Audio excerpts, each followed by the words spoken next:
ay onu falan vaqt etsen bolar, 30'a varayın, 20'e varayın, 25'e varayın deyip yankıdan der salayılın qalalardan. Emme peygamberin sahabalarının da bir gurrunu aydeyin, o hem gurrunun iyidini alıp gideyliğin yenedi.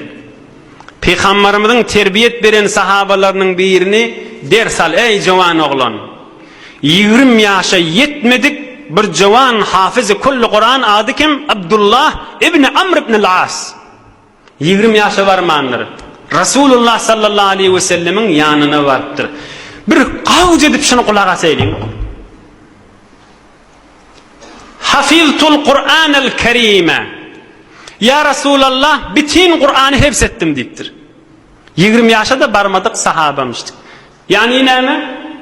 Yani ya Resulullah men şunu her gün hatmedeyim mi? Bir hefteden hatmedeyim mi? Bir aydan hatmedeyim mi? İnni bana böyle bir men günde neçe para okuyayım deydi.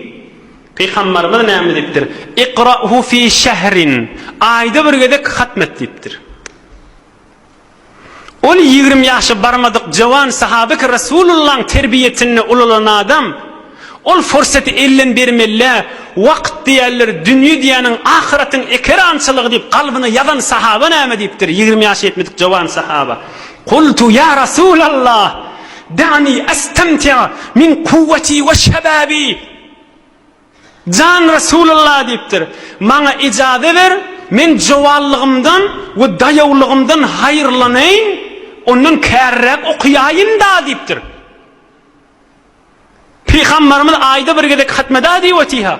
Yani Peygamberimden iltimas ediyorti ki mesela Peygamberimiz aysın 20 günden 10 günden 5 günden ya günah hatmetdiysin. Edip aydışını görsene can da asla.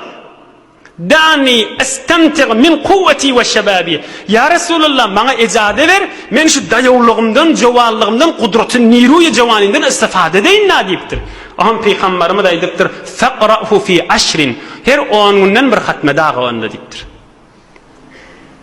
هم الصحابة قلت يا رسول الله دعني أستمتع من قوتي وشبابي يا رسول الله ما إجازة ver men jowallygymdan daýawlygymdan haýyrlanaýyn kärrek okuyup biljekmen diýipdir.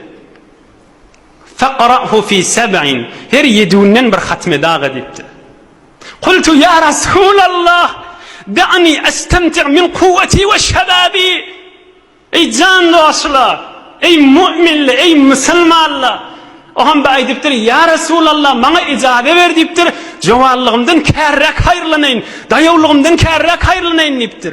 Faba sallallahu aleyhi ve sellem rawahu ibn Majah. Resulullah yo inni boldy diýipdir. Heftede bir hatmesen bolar diýipdir. Şoň ýagdaýyna wara aýdypdyr da. Ýoksa Hazreti Osman käde bir günde de hatmetýänmişdik. 3 günde de hatmetýänmişdik. Şoň ýagdaýyna wara aýdypdyr. Ýok, sen ýagdaýyňa wara heftede bir hatmesen bolar diýipdir. On edip Resulullah candan edip awadan icazat alışını verdi. On edip Resulullah candan edip awadan edip bilen tertip bilen bizlere ders olar ýaly edip aýtyşyny verdi. Merhaba. Keplep duran ders alşandan. Eşitip duran dostlar ders alaýlyň. Fursat ilim bermeýliň. Geçip barýar haşy. Dünýä bir menzildir gelip geçerge bu menzile gelen ötmeyin qalmaz. Bitay geçilge yerdir. Bitak gelen adam geçmeyen qalmaz deyipdir. Bay geçýär. İçerimizden, ýöregimizden, hem saýalamyzdan bir lehze bir zat tesadüf bilen ya beýleki bilen tamam umur namasy Allah Taalaň beren amanat wagty 20 ýyl tamam boldy diýär Hudaý Taala. Ömür geçenden soňra 15 ýyl, 10 ýyl näçe ketilerler hiç gaýtymyzdan şurum belli däl. Hiç gaýtymyz bilmeýät bizden şurum Allah Taala näçe ýyl ömür keselligini özüniň gudraty we hikmetiniň isteýişine görä. Emma şol wagty ki gelli bize berilen wagt ey bendem inni tamam boldy bolýar. Inni tamam bolýar. O fırsatın kadrini bilmeli olar sahi.